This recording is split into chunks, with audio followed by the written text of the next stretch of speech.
ಒಬ್ಬಟ್ಟು ಇಲ್ಲವೇ ಹೋಳಿಗೆ ಹಿಂದೂಗಳ ಹಬ್ಬದಲ್ಲಿ ತಯಾರಿಸುವ ಸಿಹಿ ಖಾದ್ಯ.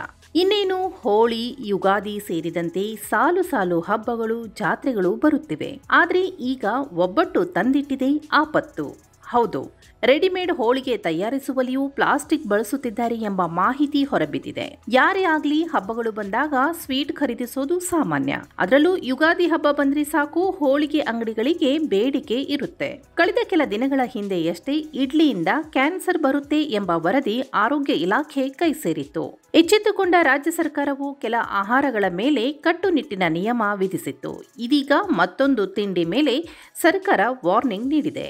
ಯುಗಾದಿ ಹಬ್ಬಕ್ಕೆ ರೆಡಿಮೇಡ್ ಹೋಳಿಗೆ ಸೇವಿಸುವವರಿಗೆ ಎಚ್ಚರಿಕೆ ನೀಡಲಾಗಿದೆ.